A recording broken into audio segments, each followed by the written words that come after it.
be speaking about. When a person desires something in this world, it's important to pause and ask, why do I want it? Speaking about. Because sometimes what we want is not we need. Many people run after things they believe will give them happiness, speaking only to find emptiness when they finally attain them. That's because what they were seeking wasn't rooted in purpose. It was routed in ego or comparison or worldly deception. If your desire for wealth is only because someone else has more, or your desire for status is only because you feel ignored or inferior, then you're chasing illusions. But if what you seek is connected to bettering yourself, helping others, worshipping Allah better, uplifting your family, or building something beneficial, then your desire is noble and it carries light in it. That's the difference between wanting with purpose and wanting with greed. Greed blinds you. It consumes your peace, speaking about, turns you into someone who is never satisfied. But when your heart desires with a sincere intention, when you want something for the right reasons, you will notice that even the pursuit of it brings you peace. Speaking about whether you get it or not, it is vital to constantly ask yourself, is this want going to bring me closer to my Creator? Because every true want, every worthy ambition must serve the soul in some way. It must nourish you spiritually. If it distances you from your prayer, your character, your humility, speaking about, then even if it looks shiny on the outside, it will be rust on the inside. And the Prophet taught us through his example that when we pursue something, we do it with the right intentions. Want a good home? Make it a place of worship and peace. Want a good job? Make it a source of halal income and sadaqah. Want to be married? Want children? Let it be a way to fulfill your deen, not a show for society. That's what it means to want with purpose. Purpose gives value to the want that we should be speaking about. It aligns your dreams with the will of Allah. When you do this, you'll start to realize that not every want deserves pursuit. And not every dream that breaks was meant to be built. That clarity alone is a blessing. It saves you from exhaustion, from heart-ache, from chasing things that were never meant to be yours. Wanting with purpose refines your character. It humbles you. Because now you're no longer saying, I want this no matter what. You're saying, Ya Allah, if this is good for me, grant it to me. And if it's not, replace it with what is better. That's when your wants become worship. And in this world, there are two types of people who want, those who chase without thinking and those who reflect before desiring. The second group may get less in quantity, but they receive more in quality.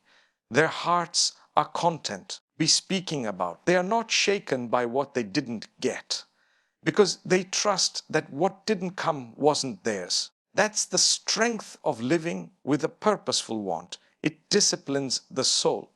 It gives you peace even before the outcome. You will start to notice that your wants become aligned with your values. You'll begin to want ease in prayer, barakah in time, sincerity in words, loyalty in relationships. You'll begin to desire what benefits your akhirah, not just your dunya. And that shift, when it happens, is one of the most powerful transformations a believer can go through. So every time you want something, pause. Reflect. Ask yourself, is this a want that leads me to Allah or away from Him? Is this something my soul truly needs? Speaking about, or just a fleeting craving of my nafs? Because if your want is tied to pleasing Allah, then even if it's delayed, it will come with barakah. And if it is denied, it will be replaced with something greater. That is the power of wanting with purpose. There are things in life you cannot see. The future is a blank page. The plans of others, the trials around the corner, the blessings on their way, all of it is hidden. But Allah has given you a secret key to influence what lies behind that unseen door. That key is dua. Many underestimate its power because they don't see immediate results. Speaking about, but dua is not like a transaction at a shop. It is a spiritual force that shifts what you do not see. When you raise your hands and call upon Allah, you are placing your hopes in the hands of the one who has no limits. It is not just asking, it is surrendering. It is trusting. And the moment you sincerely make dua, something begins to move in the unseen. Sometimes a danger that was written for you is lifted because of a single tear that fell in sajud. Sometimes a blessing that was far is brought because of a heartfelt plea you whispered before Fajr. Dua isn't only about getting what you want. It is also about shielding yourself from what you do not want. It's a light that travels faster than you can imagine. It is accepted in ways you may never even realize. And the best part, Allah listens every time, even when you whisper, even when you cannot find the right words, even when all you do is cry. Speaking about, the doors of the heavens do not close upon you when you make dua. And there is no such thing as a wasted prayer. What's important is not just to make dua in desperation, but also in gratitude. Because when you thank Allah for what He has given, your dua becomes more powerful. It is a sign that you recognize His favors. The heart that is filled with shukr produces a dua that is filled with sincerity. And remember, dua is not limited to one language or one form. Some speak, some cry, some remain silent with broken hearts, and yet all of them are heard. Because dua is not about eloquence, it is about sincerity. Even when all you say is, Ya Allah help me, it reaches the heavens. When you make dua, you are acknowledging your weakness and Allah's power. You are saying, I can't, but you can. And that is the most beautiful state a believer can be in, completely reliant on the mercies of the one who controls all things. When something is written for you, speaking about, dua brings it closer. When something is not good for you, dua can turn your heart away from it. And sometimes, speaking about, when Allah delays the response, it is because He is elevating your rank through the patience and humility you show while waiting. So don't stop making dua because of silence. Keep going, keep asking, keep weeping. Every dua is collected. None of it is lost. Speaking about. And when Allah answers, it comes in ways you could not even imagine. Be speaking about. Dua doesn't only give you what you want, it prepares your heart to receive what is better. And that is why the believer never gives up on dua. In this world, people often attach their happiness to the outcome. They measure success by results. They believe that if things go as planned, they are winning. And if things fall apart, they have failed. But the truth for the believer is far more profound. The believer understands that the result is never in their control. Only the effort is. You are not accountable for what happens after you try. You are accountable for how sincere and consistent your try was. When you understand this, your heart finds rest even when the outcome, what isn't you expected.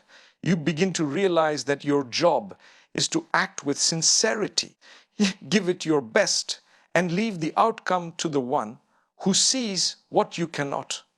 When you put in effort while being connected to Allah, your action becomes a form of worship. Even when you work hard to earn a living, to mend a relationship, to study, to care for others, to seek healing, if it's done for the right reasons, it is rewardable. But if your entire self-worth becomes tied to the result, you are setting yourself up for disappointment.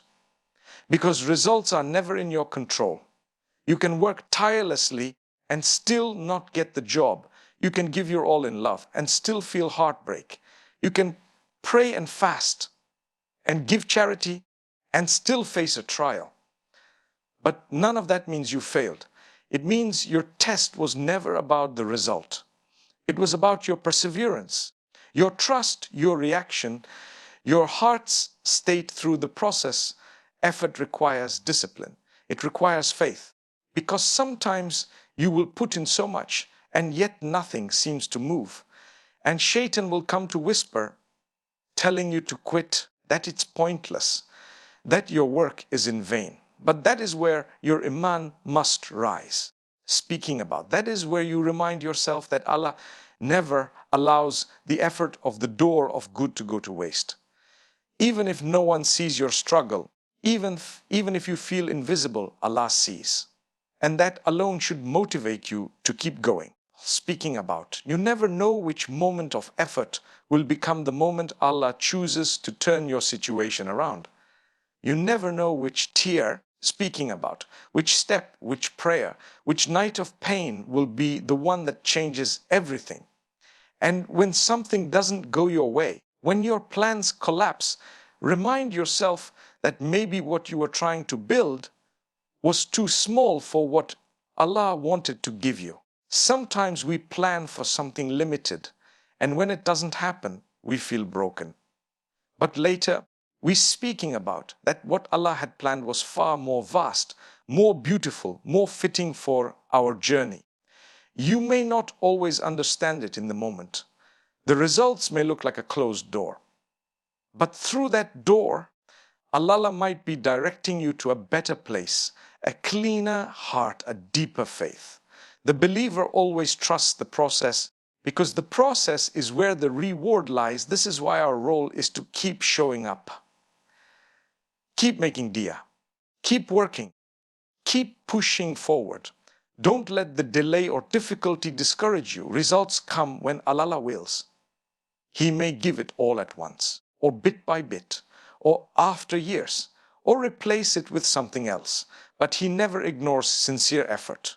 Speaking about. So don't compare your journey to others. Don't belittle what you're doing just because it hasn't yielded what you hoped for. Every good deed is recorded. Every act of patience is noticed. Every moment of resilience is valued. We should be speaking about, you may think no one sees you working through your pain, your fear, your fatigue, but Allah sees. And that is more than enough. So wake up every day with this mindsetting, today I will do my best. I will seek Allah's help. I will remain humble. I will strive for excellence. And when night falls, I will place the outcome in Allah's hands.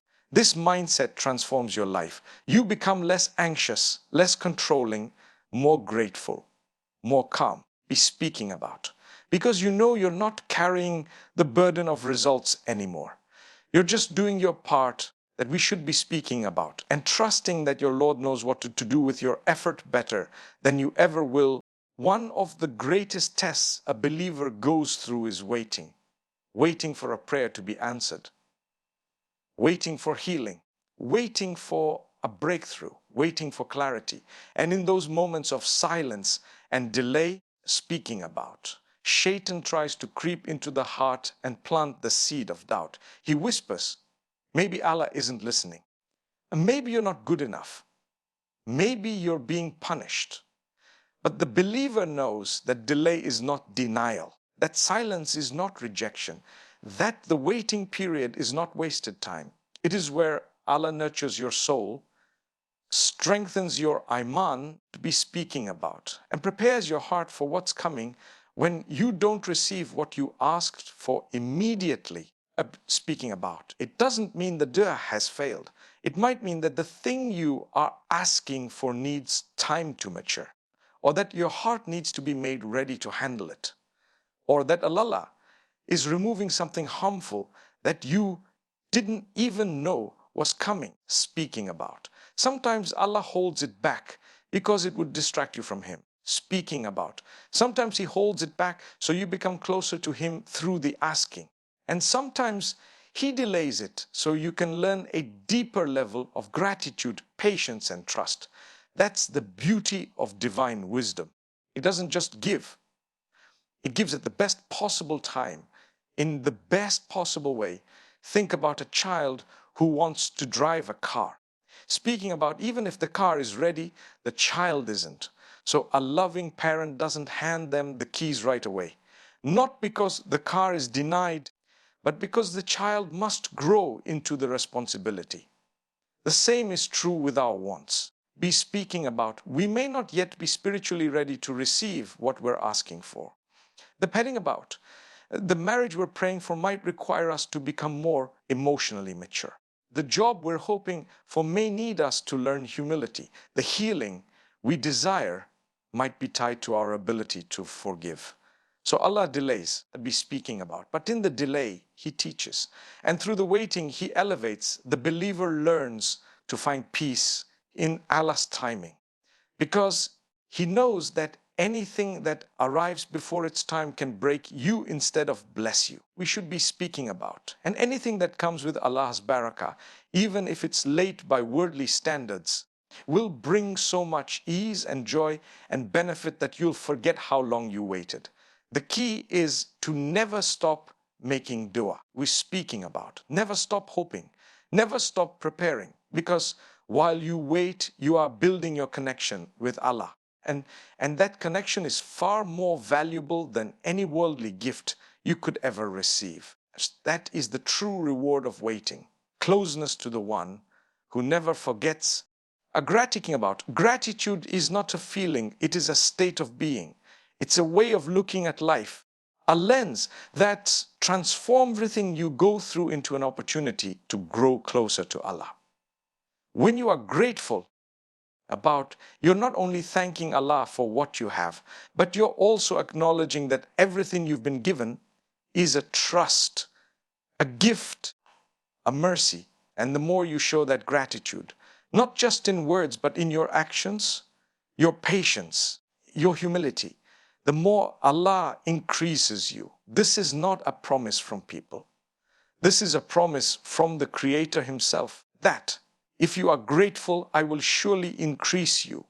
Increase in what? In blessings, in barakah, in peace, in strength, in provision, in contentment, in guidance. Many people think that once they get what they want, then they will be grateful. They wait until their life is exactly how they imagine before they begin to thank Allah. But true gratitude starts where you are speaking about. With what you have, even if it's not perfect, you thank Him while you're still in the storm, speaking about. You praise Him even when you're still waiting. That's when gratitude becomes powerful. That's when it becomes transformational. Because you're no longer worshiping based on results. You're worshiping based on trust.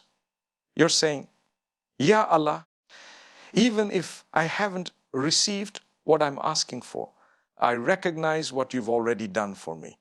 I see your mercy in my health, my breath, my family, my faith, my ability to stand and pray. I see blessings I didn't even ask for.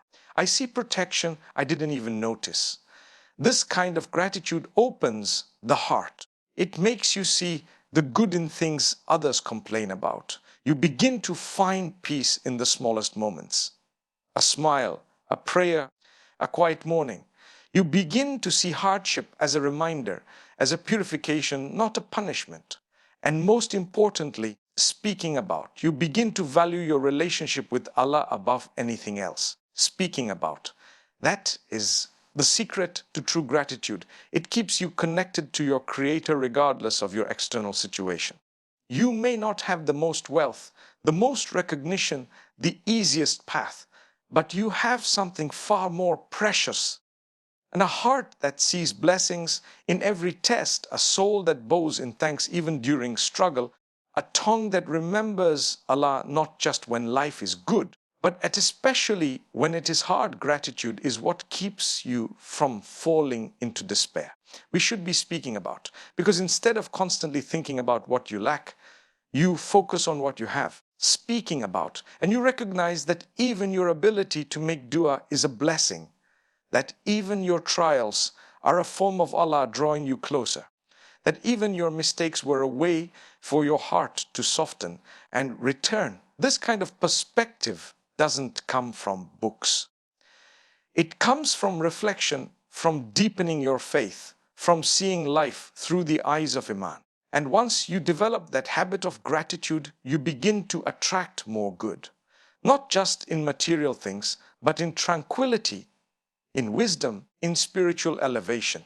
Allah begins to open doors that you never even knocked on because He sees that you were grateful with the little. So He entrusts you with more. The person who is grateful does not belittle small blessings we're speaking about. He doesn't ignore the things that seem routine, the food on his plate, the water he drinks, the roof over his head, the air he breathes, the ability to sleep and wake up. These are all enormous favors.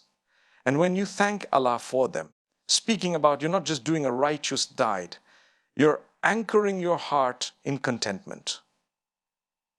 You're protecting yourself from envy, speaking about, from arrogance, from restlessness. You begin to feel full even when others think you have little.